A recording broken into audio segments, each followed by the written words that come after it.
जीतने के बाद पहला काम कौन सा करेंगे आप संगम बिहार के सबसे लिए? पहला काम पानी का, पानी की निकासी का और स्कूल का, ये मेरी प्राथमिकताएं हैं। इसका कोई सॉल्यूशन दिखता है आपको? जो कमर पानी में लोग चलते हैं जुलाई जून में, तो एक युवा नेता हैं दिनेश मोहनिया, युवा नेता हैं, दो तो आ गए मैदान में, बीजेपी से भी कोई आया नहीं है, तो किससे टक्कर मानते हैं, मोहनिया से कि बीजेपी से? ये सरकार तो फेल है ही है, हमारा यहाँ का जो विधायक है वो महाफेल। आपके पोस्टर गली गली में लग गए हैं, आप काफ़ी प्रचार अच्छा हुआ, युवा हैं, पूर्व विधायक के आप बेटे भी हैं, परिवार से भी हैं, तो भाई राजनीति आपके खून में है, लेकिन काउंटर क्या है कि मोहनिया का जो 3 बार जीत चुके हैं यहाँ पर? हमारे बच्चों के लिए यहाँ संगम विहार एक इकलौती ऐसी विधानसभा संगम विहार जहाँ कोई 12वीं तक का बच्चों के लिए स्कूल नहीं है। बेसिक मुद्दा, क्योंकि पीने का पानी ही नहीं होगा तो आदमी रहेगा कैसे।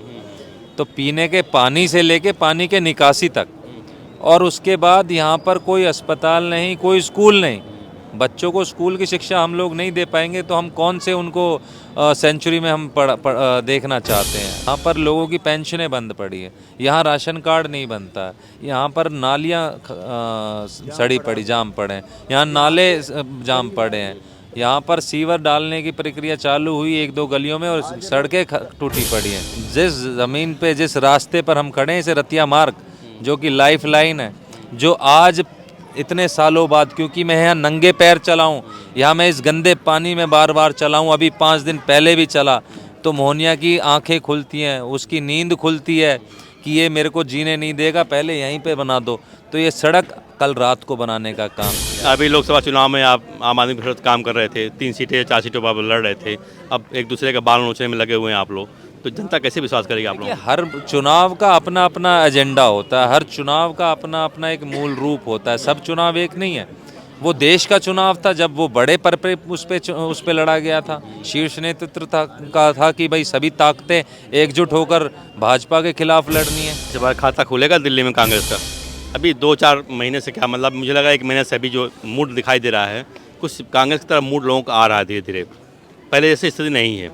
बहुत ईमानदारी से बता रहा हूँ आपको, कुछ चापलूसी आपके बात नहीं है, तो इसको कैसे और उठा पाएंगे आप? क्या है आपका मुद्दा? कुछ संगम बिहार के आपका पर्सनल मुद्दा क्या है जिसको लेकर के आप आगे बढ़ जाएं, निकल जाए? इस बार बदलाव सुनिश्चित है और बदलाव होके रहेगा। जनता ने ठान लिया, जिस व्यक्ति ने इनको दर दर ठोकरे खाने के लिए मजबूर करा हो पानी के लिए, जिन लोगों का यहाँ पर ना तो विकास हुआ है और ना उनका मान सम्मान हुआ है, जिन बच्चों के स्कूल के लिए यहाँ से कालका जी, यहाँ से देवली, नेहरू प्लेस, उन बच्चों को जाना पड़ता है, उनकी माताएं के बारे में सोचिए, उनके पिताओं के बारे में सोचिए, उनके हृदय में क्या रहता। आप जीतते हैं तो कोई स्कूल आएगा, गवर्नमेंट स्कूल यहाँ पर?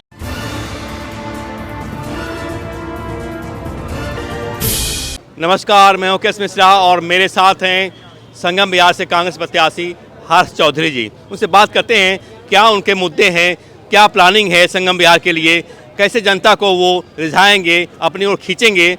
बात करते हैं क्या है उनकी प्लानिंग आगे चुनाव को लेकर के। आपको टिकट मिल गया कांग्रेस से, बधाई हो पहले तो। क्या प्लानिंग है संगम बिहार के लिए आपकी? बहुत शुक्रिया और सभी शीर्ष नेतृत्व का धन्यवाद करता हूं कि मुझे यहाँ संगम विहार से प्रत्याशी बनाया है और अपनी कांग्रेस की नीतियों को जन जन तक ले जाने पे जो मुझ पर विश्वास जताया, मैं उन सभी अपने शीर्ष नेतृत्व और दिल्ली का जो नेतृत्व देवेंद्र भाई, इनका मैं धन्यवाद करता हूँ। ये पहला अध्यक्ष हैं देवेंद्र जी, जो बहुत मेहनत करें, देवेंद्र यादव कांग्रेस के, ये कहा जा रहा मीडिया में भी, हर जगह हम लोग हैं, लेकिन कांग्रेस जो है कितना रिवाइव कर पाएगी संगम बिहार में?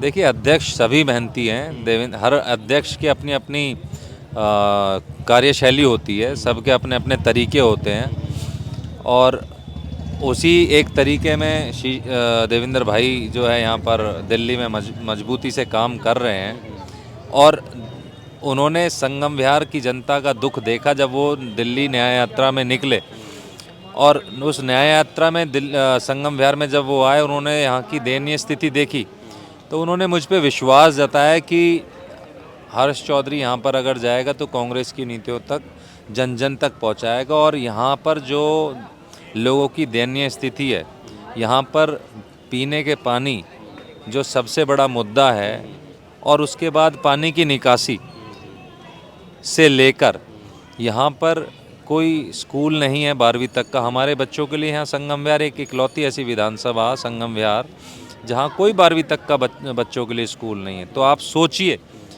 देश की राजधानी और राजधानी का ही एक हिस्सा संगम विहार, जहाँ पर बच्चों के लिए कोई स्कूल ना हो, और हम बात करें भारत निर्माण की या हम बात करें विश्व को पे अपना कब्जा करने की, तो कहाँ से हम लोग जब आपने बताया कि ये प्राथमिक मुद्दे क्या है, जो सबसे सर्वोपरि मुद्दा है वो है पानी का। संगम बिहार में बहुत सारी जगह है वो जो नहीं है। मुद्दे सारे हैं यहाँ पर। बेसिक मुद्दा, क्योंकि पीने का पानी ही नहीं होगा तो आदमी रहेगा कैसे। तो पीने के पानी से लेके पानी के निकासी तक, और उसके बाद यहाँ पर कोई अस्पताल नहीं, कोई स्कूल नहीं। बच्चों को स्कूल की शिक्षा हम लोग नहीं दे पाएंगे तो हम कौन से उनको सेंचुरी में हम देखना चाहते हैं। बच्चे पढ़ेंगे नहीं तो आगे बढ़ेंगे कैसे, और हमारा फिर देश आगे कैसे बढ़ेगा। यहाँ पर लोगों की पेंशनें बंद पड़ी है, यहाँ राशन कार्ड नहीं बनता है, यहाँ पर नालियाँ सड़ी पड़ी जाम पड़े हैं, यहाँ नाले जाम पड़े हैं, यहाँ पर सीवर डालने की प्रक्रिया चालू हुई 1-2 गलियों में और सड़कें टूटी पड़ी हैं। कोई भी सुविधा सरकारी जो सरकार होती है अपने नागरिकों के लिए, लेकिन ये सरकार तो फेल है ही है। हमारा यहाँ का जो विधायक है वो महाफेल, वो सबसे आप एक बड़ा युवा नेता हैं, भ्रष्टाचार। आप एक युवा नेता हैं, दिनेश मोनिया भी युवा नेता हैं, 2 तो आ गए मैदान में, बीजेपी से भी कोई आया नहीं है, तो किससे टक्कर मानते हैं, मोनिया से कि बीजेपी से? देखिए, मेरी टक्कर किसी से नहीं है, मेरी टक्कर अपने आप से है कि मैं लोगों की जो नीतियां हैं, जो लोगों के अधिकार हैं, जो लोगों के हक हैं, मैं उनकी जनता तक उनकी बात कितनी उन्हें पहुंचा पाता हूं, कितनी मैं उन्हें समझा पाता हूं कि आप लोगों ने 10 साल यहाँ भाजपा का कार्यकाल देखा, 11 साल 3 बार लगातार ये इसको विधायक को देखा, और 3 बार देखने के बावजूद यहाँ पर कोई पानी नहीं मिला पीने का, पानी की निकासी का ये साधन नहीं कर पाए, यहाँ पर स्कूल नहीं बना पाए। इन्होंने कहा था हर साल नया स्कूल दूँ। आपके पोस्टर गली गली में लग गए हैं, आप काफ़ी प्रचार अच्छा हुआ, युवा हैं, पूर्व विधायक के आप बेटे भी हैं, परिवार से भी हैं, तो भाई राजनीति आपके खून में है। लेकिन काउंटर क्या है कि मोहनिया का जो 3 बार जीत चुके हैं, यहाँ पर जो काम कर चुके हैं, उसको कैसे आप उसको ध्वस्त करेंगे, उनके कामों को कैसे गिनाएं कि हम उसे बेहतर काम करेंगे, कैसे लगेगा कि हम मैं आप दौड़ में हूँ? देखिए, दौड़ में तो हम है ही, हमेशा से ही दौड़ में हैं हम। यहाँ पर आपने कहा कि मैं पूर्व विधायक के बेटे के साथ साथ मैं दिल्ली यूनिवर्सिटी का जॉइंट सेक्रेटरी भी रहा हूँ, मैं NSUI का अध्यक्ष भी रहा हूँ। मैंने आप काफ़ी परिपक्व नजर आ रहे हैं, बोलने में अच्छा है, लेकिन ये काउंटर कैसे करें मोहनिया को? आप मोहनिया को काउंटर पब्लिक करेगी, मैं नहीं करूँगा। ये जैसे 2013 में ये प्रोपेगेंडा लेकर आए, पब्लिक में को गुमराह किया, आज पब्लिक जागरूक हो गई है, लोग मन बना रहे हैं और बना चुके हैं। जनता का रिस्पांस कैसा मिल रहा है आपको? इस बार बदलाव सुनिश्चित है और बदलाव होके रहेगा। जनता ने ठान लिया, जिस व्यक्ति ने इनको दर दर ठोकरे खाने के लिए मजबूर करा हो पानी के लिए, जिन लोगों का यहाँ पर ना तो विकास हुआ है और ना उनका मान सम्मान हुआ है, जिन बच्चों के स्कूल के लिए यहाँ से कालका जी, यहाँ से देवली, नेहरू प्लेस, उन बच्चों को जाना पड़ता है, उनकी माताएं के बारे में सोचिए, उनके पिताओं के बारे में सोचिए, उनके हृदय में क्या रहता आप होगा। जीतते हैं तो कोई स्कूल आएगा, गवर्नमेंट स्कूल यहाँ पर? मैं आज दिलाना चाहता हूँ, आपके दर्शकों को भी बताना चाहता हूँ कि इस संगम विहार में तुगलकाबाद एक्सटेंशन संगम विहार का एक पार्ट है, उसमें 5 स्कूल शीशपाल जी और कांग्रेस की सरकार ने देने का काम किया। 21 साल होने के बाद भी एक नया स्कूल यहाँ नहीं खुला है। यहाँ पर सोनिया पॉपुलेशन बहुत ज़्यादा है संगम बिहार की। जहाँ हम खड़े हैं, जिस ज़मीन पे, जिस रास्ते पर हम खड़े हैं, इसे रतिया मार्ग जो कि लाइफ लाइन है, जो आज इतने सालों बाद, क्योंकि मैं यहाँ नंगे पैर चला हूँ, यहाँ मैं इस गंदे पानी में बार बार चला हूँ, अभी 5 दिन पहले भी चला, तो मोहनिया की आंखें खुलती हैं, उसकी नींद खुलती है कि ये मेरे को जीने नहीं देगा, पहले यहीं पे बना दो। तो ये सड़क कल रात को बनाने का काम किया। लोकसभा चुनाव में तो आप यहाँ पर सोनिया विहार की लाइन डलवाने का काम चौधरी शीशपाल जी, कांग्रेस की सरकार ने 21 साल पहले दे गए। आज उनकी मानसिकता, इन लोगों की मानसिकता होती, इन लोगों को पानी हमारे क्षेत्रवासियों को देने की, तो ये दिल्ली जल बोर्ड के उपाध्यक्ष थे, ये पानी हमें 5 साल पहले दे दिया होता। इनकी मानसिकता नहीं है, ये भ्रष्टाचारी हैं, ये पैसा कमाते हैं इस पानी को। अभी लोकसभा चुनाव में आप आम आदमी के साथ काम कर रहे थे, 3 सीटें 4 सीटों पर लड़ रहे थे, अब एक दूसरे का बाल नोचने में लगे हुए हैं आप लोग, तो जनता कैसे विश्वास करेगी आप देखिए, लोगों हर चुनाव का अपना अपना एजेंडा होता है, हर चुनाव का अपना अपना एक मूल रूप होता है, सब चुनाव एक नहीं है। वो देश का चुनाव था जब वो बड़े पर पे उस पे लड़ा गया था, शीर्ष नेतृत्व था कि भाई सभी ताकतें एकजुट होकर भाजपा के खिलाफ लड़नी है। आज यहाँ पर मुद्दे दूसरे हैं, ये दिल्ली का चुनाव है, दिल्ली के मुद्दों पे लड़ा जाएगा, वो देश के मुद्दों पे लड़ा जा रहा इस है। बार खाता खुलेगा दिल्ली में कांग्रेस का? खाता नहीं, आप देखिएगा जैसे 2013 में बड़े ही शॉकिंग रिजल्ट्स आए थे, वैसे ही शॉकिंग रिजल्ट्स आप देखने को मिलेंगे। और आप देख लीजिएगा कि यहाँ पर तो हो नहीं जा रहा है बदलाव, दिल्ली में भी बदलाव हो। मैं बहुत ईमानदारी से आपको बता दूं, मैं सर्वे कर रहा हूँ बहुत दिनों से, साल भर से।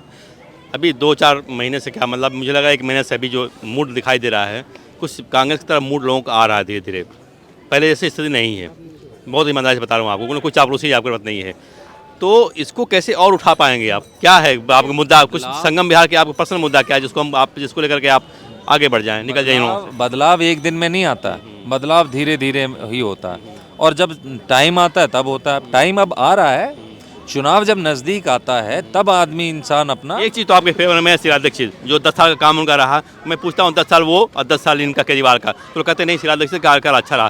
कार्यकाल तो अच्छा रहा शीला दीक्षित का, लोग नाम ले रहे हैं, लेकिन उसको कैसे वोट में कन्वर्ट करेंगे, उसकी प्लानिंग आपके पास है?